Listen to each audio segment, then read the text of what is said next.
Bismillahirrahmanirrahim. Assalamualaikum warahmatullahi wabarakatuh.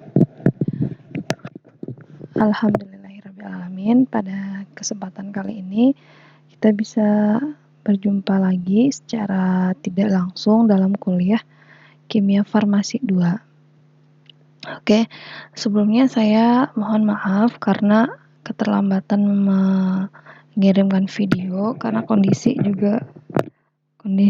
saya kemarin juga kurang sehat. Jadi baru bisa menyelesaikan videonya pada pagi ini ya. Oke. Baiklah, untuk sehari ini materi kita itu lanjut ke spektroskopi. Jadi untuk titrasi itu kita sudah selesai. Metode titrasi itu sudah selesai, kita lanjut ke metode spektroskopi. Oke, untuk hari ini kita pendahuluan dulu, pengantar agar kalian paham prinsip dasar dari spektroskopi itu.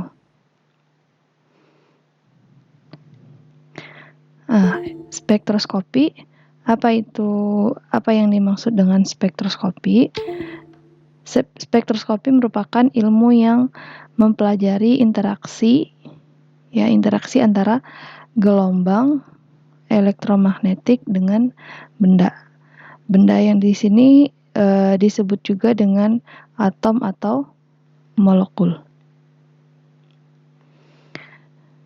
Jadi spektroskopi ini berarti kita mempelajari bagaimana interaksi. Interaksi berarti hubungan ya. Ada aksi dan reaksi ketika suatu benda, atom atau molekul itu diberikan gelombang elektromagnetik. Nah, untuk agar kalian pemahamannya lebih mudah mengenal spektroskopi ini, maka kalian harus paham dulu tentang gelombang elektromagnetik. Gelombang elektromagnetik atau biasa juga disebut dengan radiasi elektromagnetik, disingkat dengan REM ya, atau biasanya EM juga ada, elektromagnetik. Gelombang elektromagnetik ini merupakan suatu jenis energi yang disebarkan oleh suatu sumber cahaya dan bergerak lurus ke depan, kecuali kalau dibiaskan atau dipantulkan dengan kecepatan tinggi. Jadi kata kuncinya adalah gelombang itu merupakan suatu jenis energi yang disebarkan oleh sumber cahaya ya, dan bergerak lurus ke depan. Nah, biasanya bergerak lurus ke depan kecuali kalau dia dibiaskan atau dipantulkan. Kalau dia dibiaskan atau dipantulkan, maka gerakannya bisa berubah, tidak lagi lurus ke depan dengan kecepatan yang sangat tinggi. Oke. Itu yang disebut dengan gelombang elektromagnetik.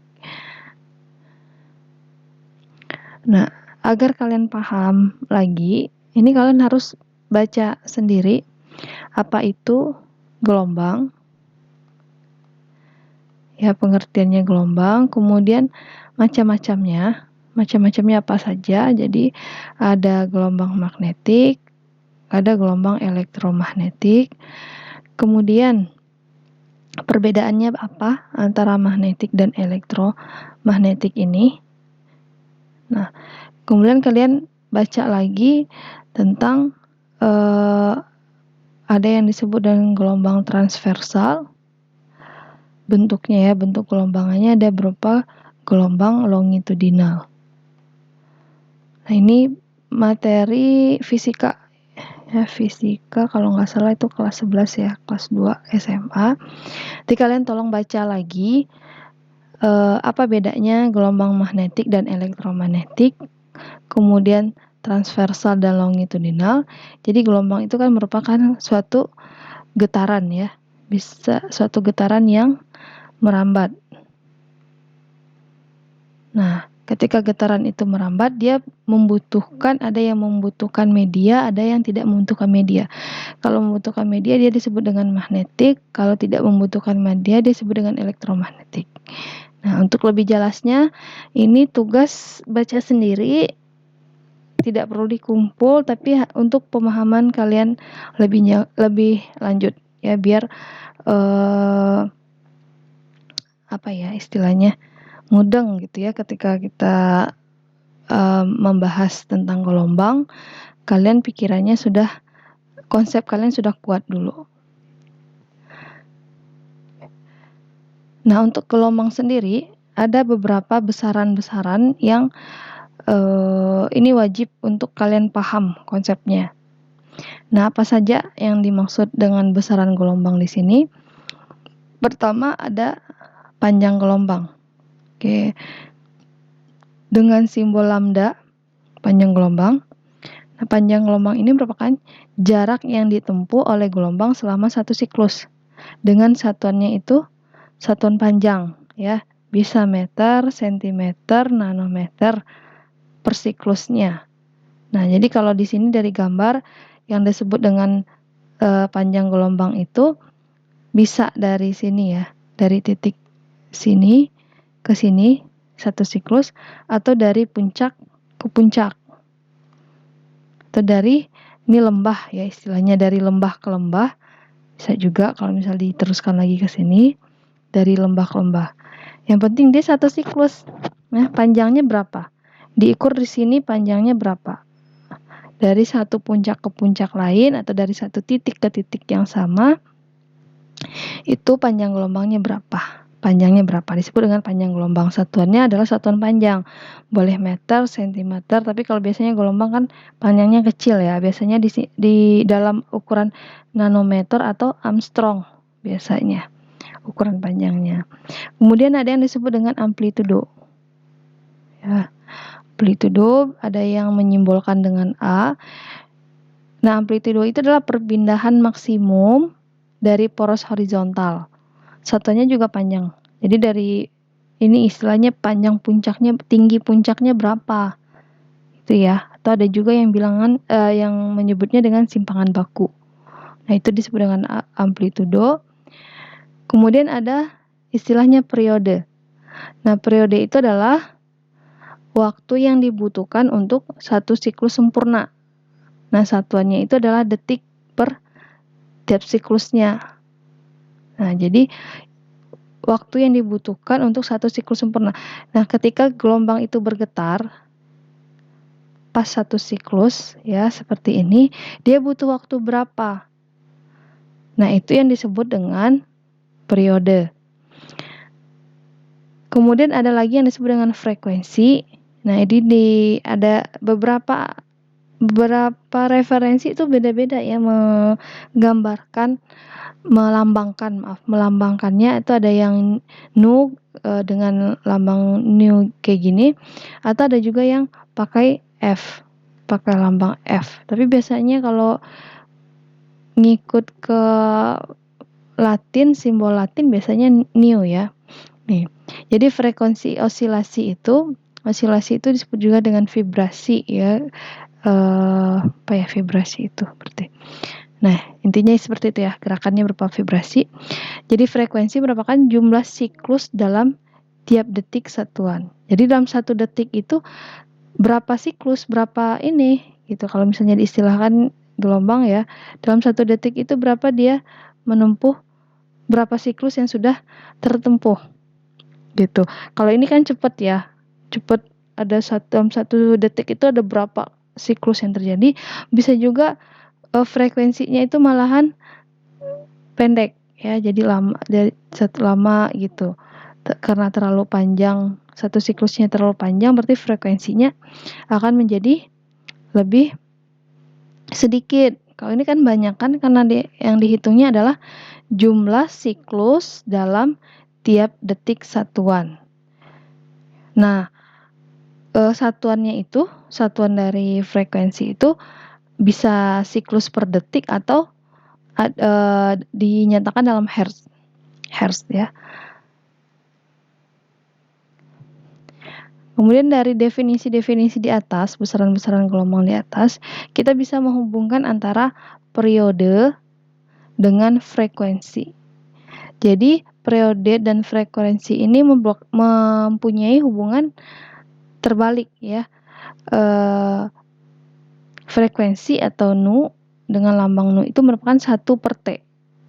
Nah, kalau yang diketahui adalah new-nya, yang diketahui adalah frekuensinya, ditanya periode, maka kebalikannya. Maka periodenya itu adalah 1 per new. Kemudian hubungan antara panjang gelombang, lambda, dan frekuensi gelombang cahaya. Nah, ini frekuensi kali lambda sama dengan C. C ini apa? C adalah kecepatan cahaya. Nah, kecepatan cahaya itu ada ketetapannya nilainya, yaitu 3 kali 10 pangkat 8 meter per sekon. Atau kalau dalam satuan sentimeter, ini maaf ya, ini jadi 10 ya. 3 kali 10 pangkat 10 cm per sekon. Oke. Nah, jadi ketika frekuensi dikali dengan panjang gelombangnya itu sama dengan kecepatan cahaya. Kalau di buku-buku literatur lain ada juga yang menuliskan kecepatan cahaya itu 2,9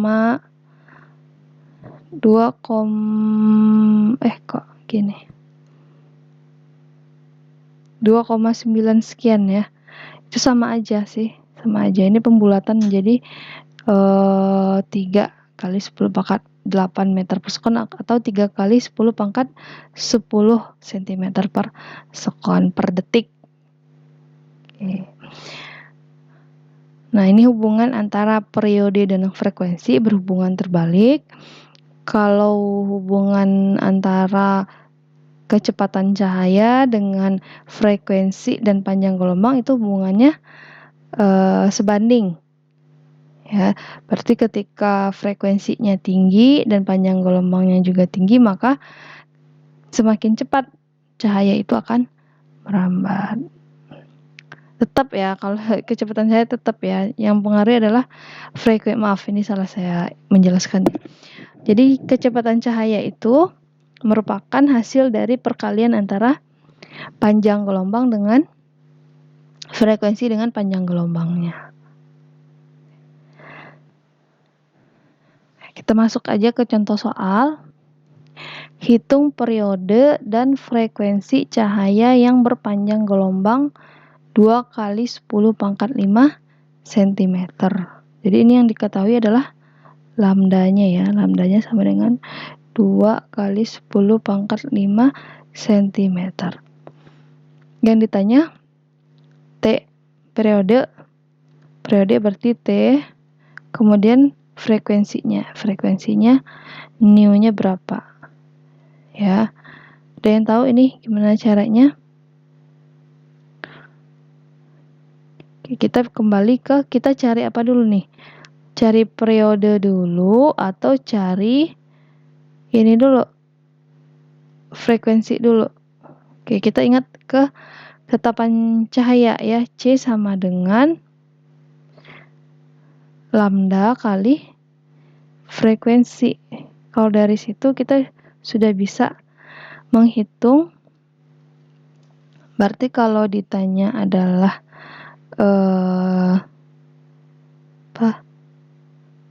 frekuensinya sama dengan C dibagi kecepatan cahaya dibagi dengan panjang gelombangnya. Tinggal masukin aja angkanya. C itu 3 kali 10 pangkat 10 cm per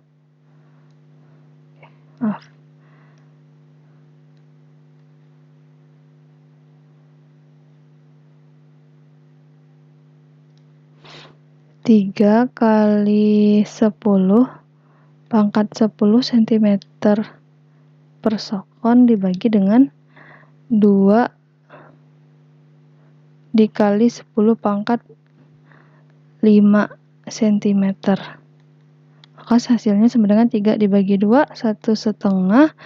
10 pangkat 10 dibagi pangkat 5 jadi pangkat 5 cm dengan cm dibagi habis tinggal sekon min 1. Jadi 1,5 kali 10 pangkat 5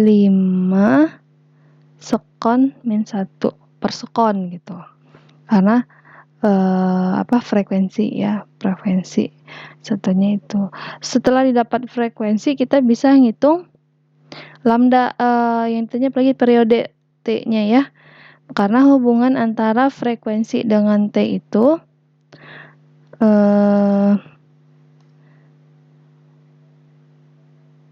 frekuensi sama dengan 1 per T. Kalau ditanya T, berarti T sama dengan 1 per nu. Berarti 1 dibagi 1,5 kali 10 pangkat 5 sekon min 1. Berarti sama dengan 1 bagi 1,5 itu nilainya 0,67 ya. 0,67 dikali ini, kalau ada persamaan seperti ini berarti pangkatnya naik ke atas menjadi minus. Jadi 10 pangkat min 5, sekonnya minus, satuannya minus berarti jadi sekon. Ya. 0,67 kali 10 pangkat min 5, 0,67 kali 10 pangkat min 5 sekon. Atau sama juga dengan 6,7 kali 10 pangkat min 6 sekon. Oke, seperti itu menghitungnya.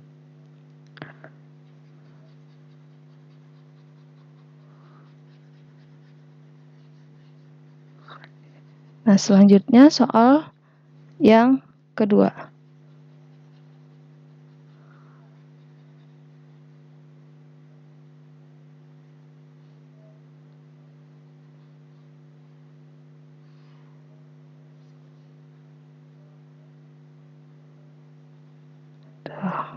Bentar ya, dihapus dulu biar jelas.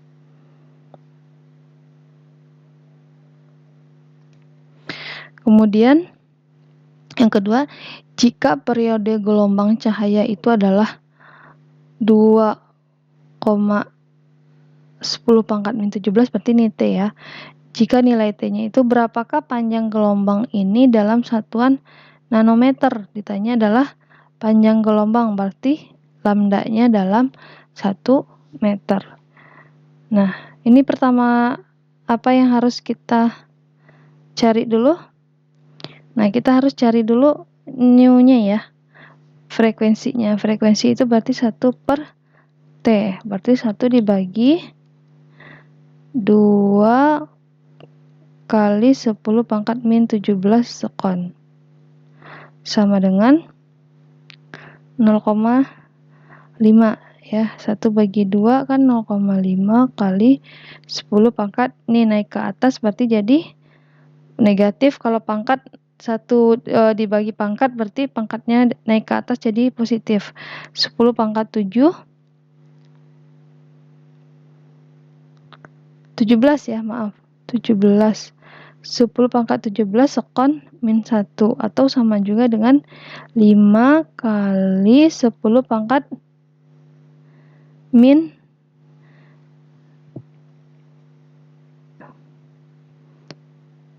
10 pangkat min 16 ya. 10 pangkat 16, maaf, min 16. 10 pangkat 16, 5 kali 10 pangkat 16 sekon min 1. Ini didapat frekuensinya. Kemudian kita masukkan ke hubungan antara C. C sama dengan lambda kali nu. Maka untuk mendapatkan nilai lambdanya sama dengan C per nu. Sama dengan C itu 3 kali 10 pangkat 10 cm per sekon dibagi dengan 5 kali 10 pangkat 16 sekon min 1.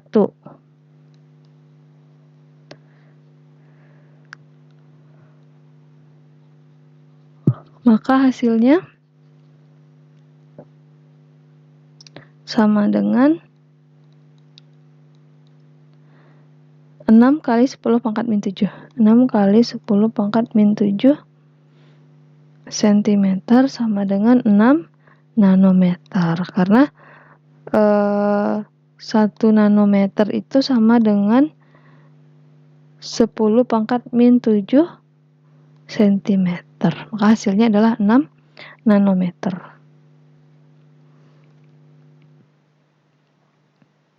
Ini yang lebih jelasnya, cara menghitungnya. Selanjutnya, cahaya dapat dilukiskan sebagai gelombang osilasi, dapat juga dianggap sebagai aliran paket energi atau partikel yang bergerak dengan kecepatan tinggi, ya 3 kali 10 pangkat 8 cm per sekon. Paket energi ini biasanya disebut dengan foton. Ya. Jadi cahaya yang dapat dilukiskan sebagai gelombang dapat juga dianggap sebagai aliran paket energi. Karena cahaya yang merambat itu pasti ada energi yang dibawanya. Nah, makanya paket energi yang dibawa oleh cahaya itu biasanya disebut dengan foton. Energi foton dapat dirumuskan melalui persamaan Planck, ya, E sama dengan H kali nu atau frekuensi. E sama dengan energi sama dengan tetapan Planck, bahasa Indonesia aja Planck ya. Tetapan Planck dikali dengan frekuensinya. Nah, jadi tetapan Planck ini nilainya adalah 6,73 kali 10 pangkat min 34 Joule per sekon. Oke, jadi dari jika kita mengetahui frekuensi suatu gelombang, maka kita akan tahu berapa energinya, ya, dengan mengalikannya dengan tetapan Planck ini, 6,63 kali 10 pangkat min 34.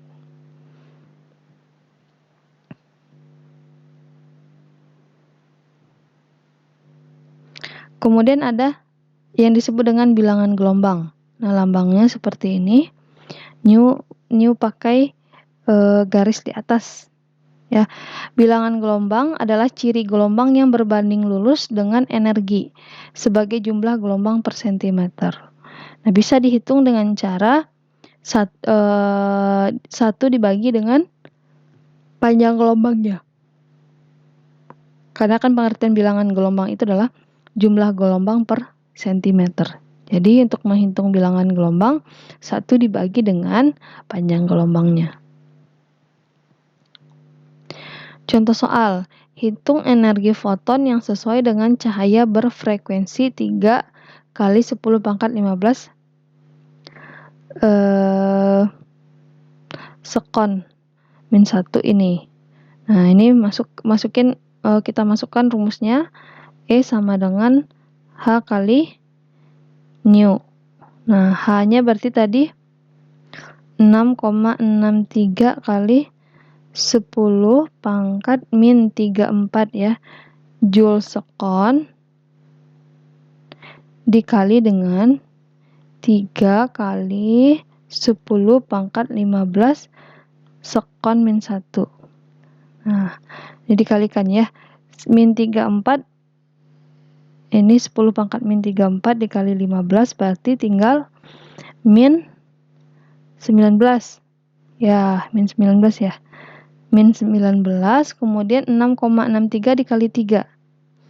6,63 dikali 3 itu sekitar 2 ya, 20 ya, nilainya sekitar 20 dikali 10 pangkat min 19. Ini sekonnya habis dikali sekon min 1, sekon habis jadi satuannya Joule. Atau ini kita sederhanakan lagi menjadi 2 kali 10 pangkat min 18 Joule. Berarti ada energinya, energi foton yang memiliki frekuensi 3 kali 10 pangkat 15 itu adalah 2 kali 10 pangkat min 18 Joule. Itu energinya. Soal yang kedua, berapa besar energi foton yang mempunyai panjang gelombang 0,05 nanometer? Jadi ketika yang diketahui nilainya adalah 0,05 nanometer. Nah,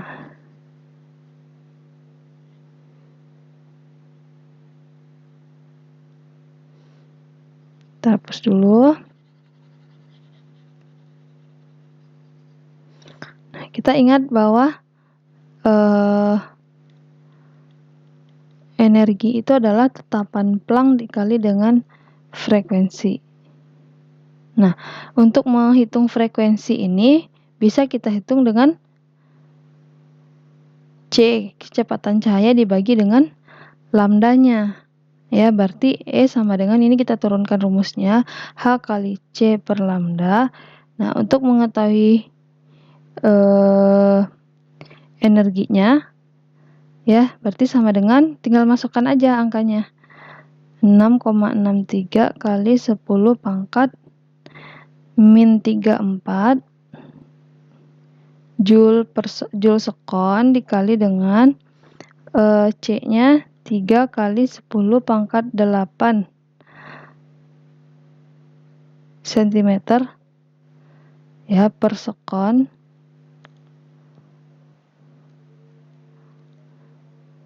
per jadi ini ya,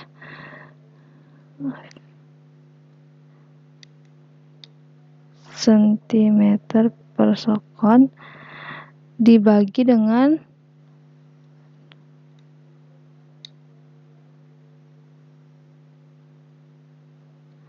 panjang gelombangnya.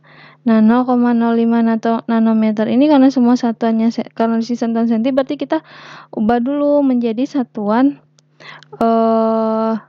sentimeter. Jadi 0,05 nanometer itu sama dengan 5 kali 10 pangkat min 9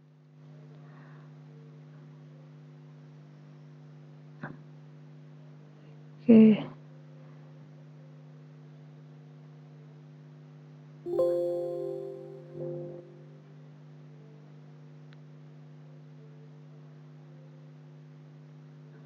Maaf ya.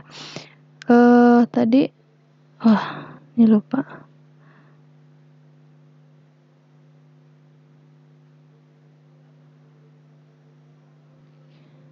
Nah, tadi sampai di mana? E sama dengan H kali C per lambda ya, udah dimasukin angkanya tadi 6,63 kali 10 pangkat min 34 Joule sekon dikali dengan ini kan tanda kurung aja ya, 3 kali 10 pangkat 10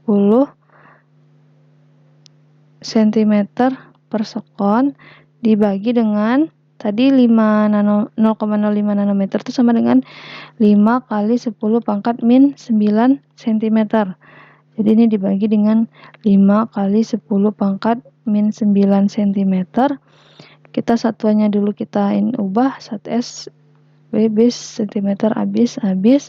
Nah, berarti 6,63 dikali 3 bagi 5. Ini ininya dulu ya.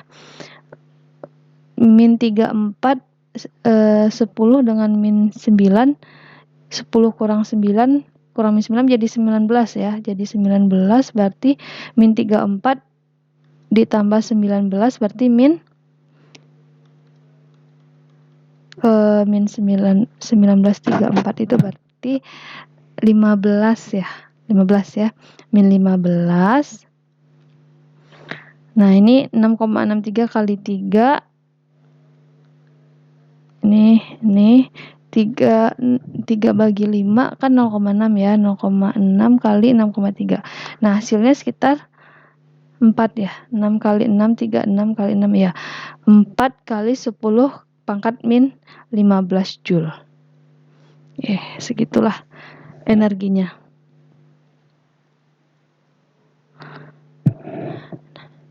Radiasi elektromagnetik. Dari kata elektromagnetik kita tahu bahwa ada dua kombinasi yang menyertai gelombang ini, radiasi ini, yaitu kombinasi antara medan listrik atau elektro ya, medan listrik atau elektronya dan medan magnet. Karena di sini ada katakan magnetnya. Jadi radiasi elektromagnetik ini adalah kombinasi medan listrik dan medan magnet yang berosilasi dan merambat lewat ruang dan membawa energi dari satu tempat ke tempat yang lain. Radiasi elektromagnetik terdiri dari paket diskrit energi yang biasanya disebut dengan foton. Nah, tadi udah disampaikan. Nah, jadi gelombang elektromagnetik itu ada dua vektor ya. Ini kan berarti dia kalau dari 3 dimensinya ya. Nah, jadi kalau vektor yang pertama yang hijau ini dia merupakan ada muatan listriknya. Ya, ini adalah daerah yang bermuatan listrik yang warna hijau. Berarti yang apa nih? Berarti yang ke sini nih. Horizontal ya. Yang horizontal, daerah horizontal itu merupakan daerah listrik. Sedangkan daerah vertikal ini merupakan daerah medan magnet. Ya, jadi ada medan listrik, ada medan magnet. Perpaduan antara medan listrik dan medan magnet itulah gelombang elektromagnetik. Jadi gelombangnya itu ada yang naik turun seperti ini ya. Nih. Nah, itu yang magnet. Kemudian ada yang dia merambat. Kebayang ya bedanya. Nah, itu yang dia medan magnet.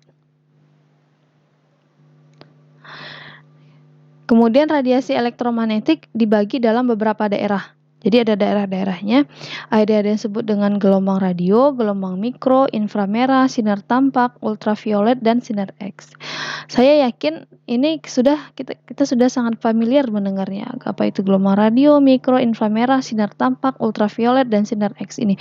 Kan tetapi mungkin tidak paham ya apa yang disebut dengan gelombang radio, gelombang microwave. Perbedaannya itu apa? Perbedaannya itu adalah panjang gelombangnya. Panjang gelombang, frekuensi, ya itu yang membedakan daerah-daerah radiasi elektromagnetik ini. Hubungan antara panjang gelombang, bilangan gelombang, frekuensi, dan energi dengan tiap daerah tadi ya dapat dilihat pada diagram di bawah ini. Jadi ada gelombang radio. Nah, gelombang radio itu kisarannya sekitar 10 cm. Kemudian ada gelombang mikro, inframerah, visible UV. Jadi semakin ke kanan itu dia panjang gelombangnya semakin kecil. Ya, berarti frekuensinya semakin besar. Nah, ini contohnya. Ini kebalik tadi ya. Dari sini gelombang radio, inframerah, sinar UV, sinar X. Maka di sini energinya bertambah dari radio ke sinar gamma ya, dari sini ya, dari gelombang radio ke sinar gamma, maka energinya bertambah. Ya, seperti ini. Kemudian dari gelombang radio ke sinar gamma, maka panjang gelombangnya berkurang. Ya, atau dari sinar gamma ke gelombang radio baru panjang gelombangnya bertambah. Nah, energi itu sebanding dengan pertambahan frekuensi. Ya, semakin besar frekuensi, maka energi dari sinar tersebut juga akan semakin besar dan berbanding terbalik dengan panjang gelombang. Semakin panjang gelombangnya, maka energinya akan semakin kecil. Nah, ada daerah yang disebut dengan daerah sinar tampak atau disebut dengan visible. Ya, sinar visible, cahaya tampak itu berarti cahaya yang masuk dalam rentang yang bisa dilihat oleh mata kita. Makanya disebut dengan cahaya visible. Jadi panjang gelombangnya antara 400 sampai 700 nanometer. Itu disebut dengan cahaya visible. Ya, panjang gelombang visible. Selain itu kita tidak bisa melihat cahayanya. Mata kita tidak mampu menyerap cahaya di luar cahaya visible. Nah, jika cahaya kontinu, yaitu cahaya yang terdiri dari semua panjang gelombang yang mungkin, misal cahaya matahari, dilewatkan melalui sebuah prisma, maka cahaya tersebut akan terdispersi. Ya, terdispersi itu berarti menyebar ya. Maka akan menyebar. Nah, jika panjang gelombang terdispersi ini dilewatkan melalui sel yang mengandung sampel berupa atom atau molekul, maka cahaya yang keluar tidak kontinu lagi. Tidak seperti yang dari awal lagi ya, tidak apa tuh kalau kontinu itu artinya. Nah, beberapa dari gelombang cahaya berinteraksi dengan dan terabsorpsi oleh atom. Jadi gelombang cahaya itu bisa berinteraksi dengan atom atau molekul, atau dia bisa juga menyerap cahaya tersebut dalam selnya. Yang terdapat dalam sel, maksudnya yang terdapat dalam dalam medianya itu ya, media yang diletakkan sampel atom atau molekul. Panjang gelombang yang hilang dapat dideteksi dengan menjatuhkan sinar yang keluar dari sel sampai pada pelat fotografi atau alat pendeteksi lainnya. Jadi harus ada alat yang bisa mendeteksi berapa banyak sinar yang dikeluarkan lagi dari sampel. Ya, ketika suatu sinar, misalnya ini sinar ya, sinar, ini sampel, maka sinar itu setelah mengenai sampel, maka ada cahaya yang terabsorpsi. Ya, nanti akan dihitung di plat berapa cahaya yang sampai pada plat fotografi. Maka ada cahaya yang diserap, kita bisa menghitung berapa cahaya yang terserap di sampel dengan membandingkan antara cahaya awal dengan cahaya akhir. Sinar yang di awal dan sinar yang di akhir. Nah, cara tersebut disebut dengan cara spektroskopi absorpsi. Dan gambar yang tercatatnya itu disebut dengan spektrum. Suatu gas spektrum adalah panjang gelombang di mana cahaya telah diabsorpsi. Nah, ini contohnya bagaimana suatu cahaya putih ya yang dilewatkan ke dalam suatu prisma, maka cahaya itu akan terurai dan warnanya akan terpisah beberapa warna. Jadi tidak putih lagi. Ini prinsip dari spektroskopi absorpsi. Ya, ketika ada suatu sumber cahaya dilewatkan ke dalam suatu prisma, ya maka cahayanya akan terdispersi, dan yang terdispersi ini dilewatkan ke dalam suatu sampel, ke dalam sel sampel, maka ada cahaya yang diserap oleh sampel dan ada juga cahaya yang diteruskan. Cahaya yang diteruskan setelah melewatkan sampel itu nanti dicatat atau diukur pada plat fotografinya itu untuk mengukur berapa cahaya yang tertinggal setelah diserap oleh sampel. Nah, perbandingan antara cahaya sebelum dilewatkan ke sampel dengan setelah dilewatkan ke sampel itu nanti yang dihitung berapa absorbannya.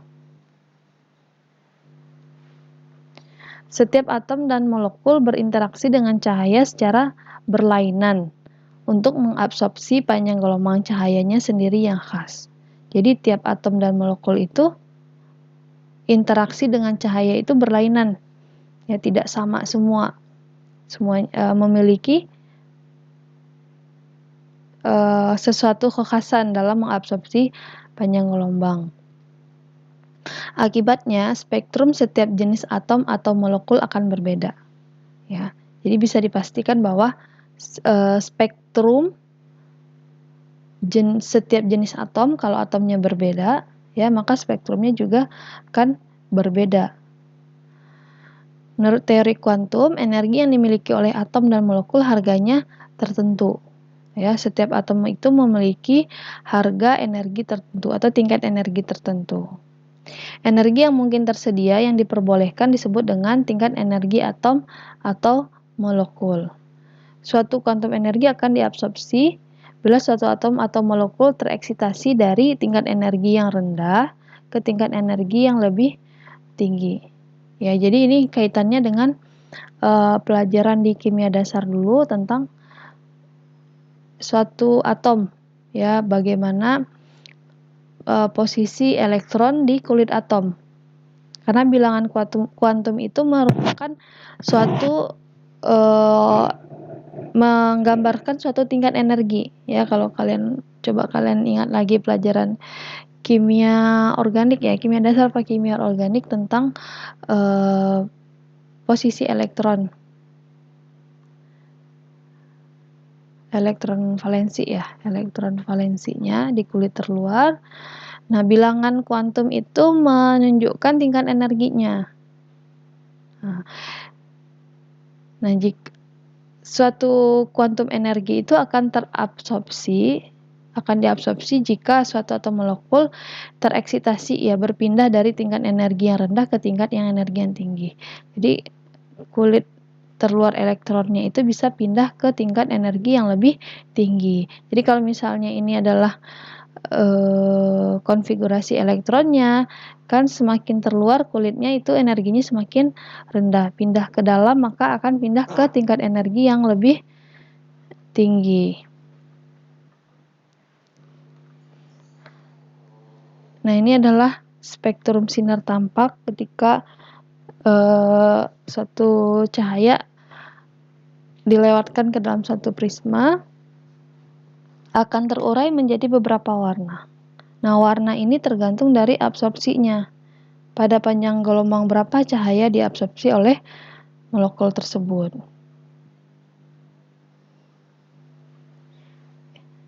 Ini menggambarkan diagram energi suatu atom. Ya, jadi dilambangkan E1, E2, E3, E4, tingkat energi. Nah, tingkat energi terendah dari atom ditunjukkan oleh garis E1. Jika suatu atom tereksitasi dari tingkat energi E1 ke E2 atau E3, maka energi dari atom tersebut akan bertambah. Jadi ada penambahan energi jika berpindah. Agar suatu atom dapat tereksitasi dari suatu level energi rendah ke yang lebih tinggi, maka atom harus mengabsorpsi sejumlah energi. Energi yang diperlukan ini disebut dengan kuantum energi, dan transisi dari suatu tingkat energi ke tingkat energi lain yang dinyatakan dengan anak panah. Nah, ini memperlihatkan bagaimana transisinya, ya, perpindahan dari suatu tingkat energi ke tingkat energi yang lebih tinggi, dari E1 ke E2, E1 ke E3, atau E1 ke E4. Spektrum absorpsi merupakan hasil suatu atom atau molekul yang dieksitasikan. Ya, jadi spektrum absorpsi merupakan hasil suatu atom atau molekul yang dieksitasikan ke tingkat energi yang lebih tinggi dengan mengabsorpsi suatu kuantum energi. Nah, itu prinsip dasar spektroskopi. Jadi yang kita ukur itu adalah cahaya yang dilewatkan. Kemudian ada spektroskopi itu ilmunya, ya. Kemudian alatnya itu disebut dengan spektrofotometri. Metodenya disebut dengan spektrofotometri. Alatnya disebut dengan spektrofotometer. Ya, jadi ilmunya spektroskopi. Kemudian metodenya disebut dengan spektrofotometri, alatnya spektrofotometer. Spektrofotometri adalah metode pengukuran kuantitatif yang didasarkan pada pengukuran absorpsi penyerapan radiasi gelombang elektromagnetik. Jadi pengukurannya sebenarnya bisa untuk analisa, untuk spektrofotometer ini bisa untuk analisa kuantitatif, bisa untuk analisa kualitatif. Jadi seperti yang sudah dijelaskan sebelumnya bahwa tiap-tiap atom atau molekul itu kan dia khas, ya, menyerap sinar itu eksitasinya itu khas.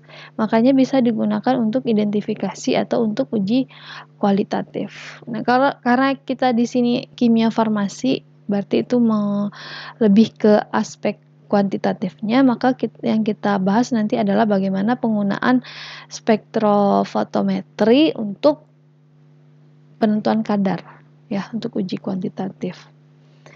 Jadi dasar pengukurannya itu adalah absorpsi atau penyerapan dari radiasi elektromagnetik yang dipancarkan oleh alatnya, kemudian dikenai ke sampel, lalu dihitung berapa cahaya yang diteruskan nanti didapatkan atau berapa cahaya yang diserap.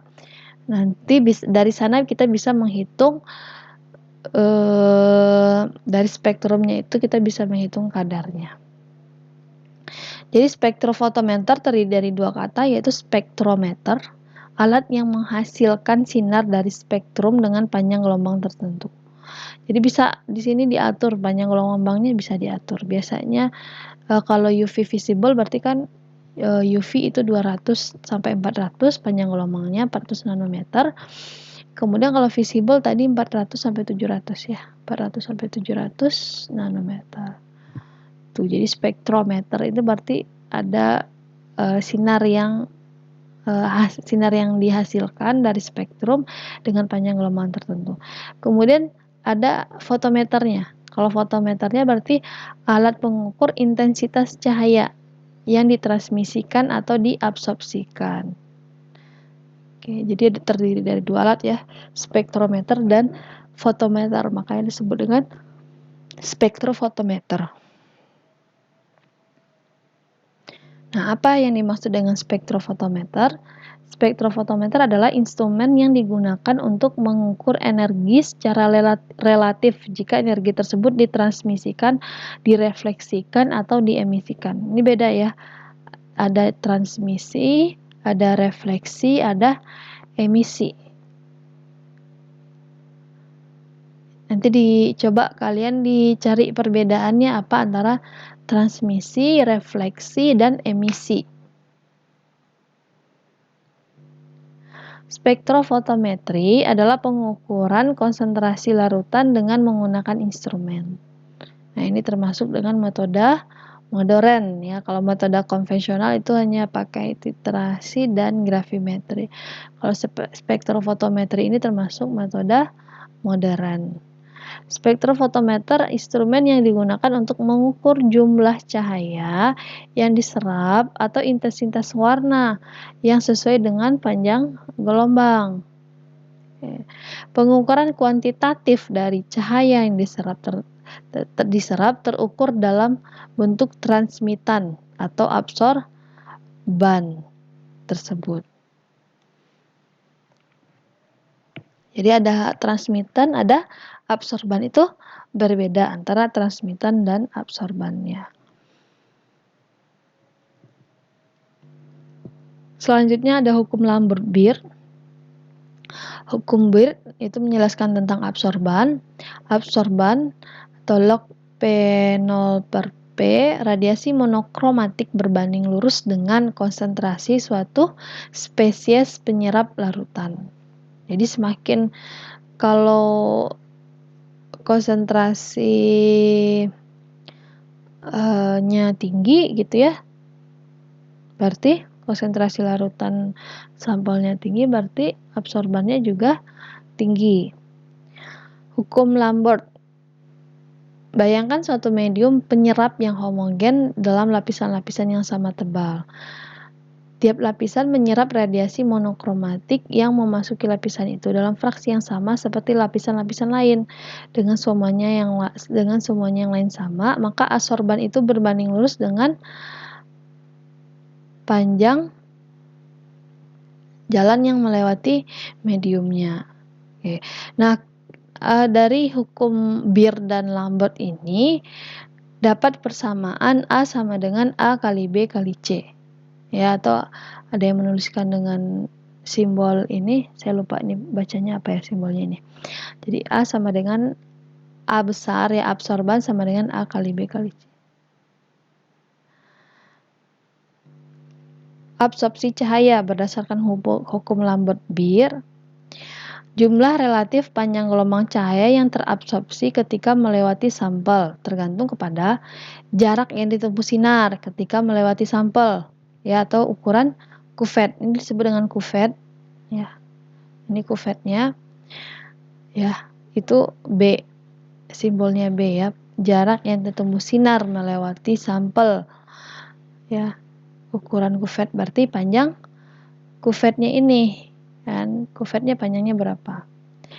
Kemudian jumlah senyawa kimia dalam sampel yang mengabsorpsi sinar. Nah, jumlah senyawa kimia berarti kan konsentrasinya ya, C, konsentrasi analitnya, konsentrasi sampel yang mau diukur. Kemudian kemampuan sampel mengabsorpsi sinar, molar absorptivity atau E. Oke. Ini intensitas cahayanya ketika dilewatkan berapa, sebelum dilewatkan dan sesudah dilewatkan ke dalam sampel. Nah, kalau di gambar ini kan bisa terlihat ya, awalnya intensitasnya tinggi, ditandai dengan warna merah yang terang. Ketika dilewatkan ke dalam sampel, warna merahnya menjadi pudar. Berarti ada cahaya, ya, gelombang cahaya yang diabsorpsi oleh sampel yang ada dalam kuvet ini.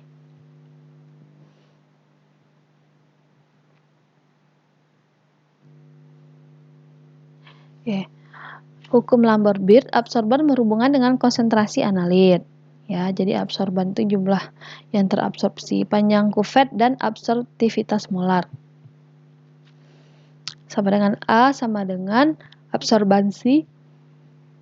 Absorban ini nggak ada satuannya, dikali tetapan serapan. Ini apa ya bacanya ya? Nanti saya cari tahu ya, lupa saya ini bacanya apa.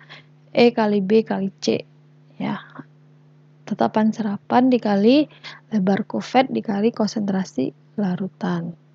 Nah, kalau kita ingin tahu konsentrasi larutan kan berarti A sama dengan C sama dengan konsentrasi sama dengan A per epsilon ya ini bacanya. Epsilon kali B. A per epsilon kali B. Itu ya, penting kalian tahu. Ini apa ya? Bacanya saya lupa. Absorpsi cahaya, hukum Lambert-Beard, jumlah relatif cahaya yang melewati sampel. Ya, berarti namanya transmitan. Dikenal dengan istilah transmittal. I dibagi dengan I0. Nah, kalau persennya, di sini lambangnya P, di sini I ya, berbeda ya. Persennya adalah 100 kali P per P0. Ya, bisa pakai I intensitas atau pakai P. Oke.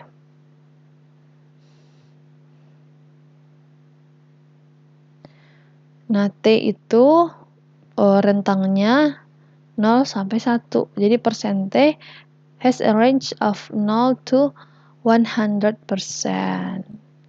Ya. Karena kan jumlah relatif cahaya yang melewati sampel itu berarti kan yang cahaya pertama itu pasti P-nya itu 100 kan, 100% kan maksudnya. Nah, ketika sudah melewati sampel berapa? Tuh, cahayanya tinggal berapa? Yang dihitung adalah cahaya jumlah relatif.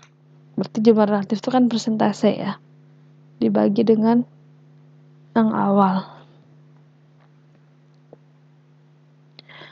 Nah, bedanya dengan absorban apa? Kalau absorban itu adalah jumlah relatif cahaya yang terabsorpsi. Kalau transmitan itu tadi kan jumlah cahaya yang melewati ya, yang bisa melewati sampel itu berapa.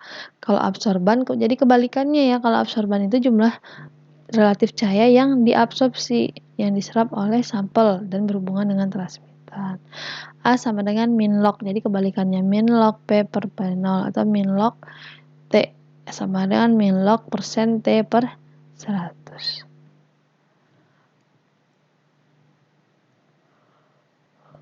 Nah, hubungan antara absorban dan transmitan, kalau absorbannya 0 berarti kalau transmitannya, maaf yang ini aja ya, 10%, berarti absorbannya 1. Kalau transmitannya 20%, berarti absorbannya 0,7. Ini kebalikannya min log P per 0. Untuk spektrofotometer itu banyak macam ya, ada ini berdasarkan prinsip spektro ya, ada yang absorpsi, ada yang emisi, kemudian ada 2 lagi apa, ada 4 kalau nggak salah, itu prinsip spektroskopi. Oke, besok minggu depannya kita bahas lebih lanjut, tapi ini contoh-contohnya ya. Ada spektrofotometer UV visible, ada serapan atom, AS ya, kemudian ada yang spektroskopi massa, berdasarkan massa, ada berdasarkan resonansi magnet inti, nuklear magnetic resonansi, atau infrared ya, sinar merah ya, infrared.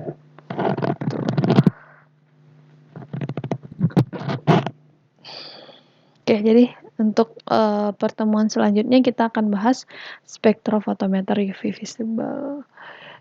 Untuk untuk minggu depan itu kita bahas juga prinsip dasarnya apa, nanti sekilas ada terapannya seperti apa. Kalau untuk lebih jelasnya terapan, nanti kalian akan ada kuliah tamu dari dosen luar. Nah, nanti diharapkan kalian sudah paham teorinya, jadi nanti kita coba aplikasinya gimana untuk menghitung penentuan kadarnya dengan dosen tamunya agar nanti kalian lebih paham. Karena di sini untuk saat ini ya, kalau di farmakope pasti untuk penentuan kadar itu kita sudah untuk yang terbaru farmakope 6 itu rata-rata semua sudah pakai metodenya pakai spektro. Ya, makanya spektro fotometer UV vis yang paling sering dipakai. Makanya kalian walaupun kita tidak punya alatnya, tapi kalian sudah paham prinsip alat dan bagaimana nanti prosedur kerja ya, prosedur kerjanya. Karena kalau kalian melakukan spektro itu gampang ya kalau di lab. Jadi kalau nanti saya lihatkan videonya, itu kalian hanya menyiapkan sampel dalam beberapa konsentrasi, kemudian kalian masukkan ke dalam alatnya, alat spektronya, ya, siapkan dulu beberapa konsentrasi, masukkan ke dalam kuvet, nanti ada kuvetnya ya, beberapa macam bergiliran ya, nanti kalian masukkan ke dalam kuvet berbagai macam konsentrasi larutan, tinggal ukur aja serapannya. Nah, tapi nanti ngolah datanya ada caranya. Bagaimana cara mengolah datanya sampai nanti didapatkan kira-kira bukan kira-kira ya, ini kan pasti berapa kadar dari senyawa yang kalian ukur, senyawa X yang kalian tidak ketahui kadarnya, itu ada cara menghitungnya. Kemudian ada pembandingnya juga. Tuh, seperti itu. Nah, kalau praktek di labnya gampang banget. Kalau sudah punya alatnya itu ya tinggal dimasukkan aja ke alat, udah running, dah. Nah, yang kita perlu tahu itu adalah prinsip kerja alat, kemudian penafsiran datanya seperti apa.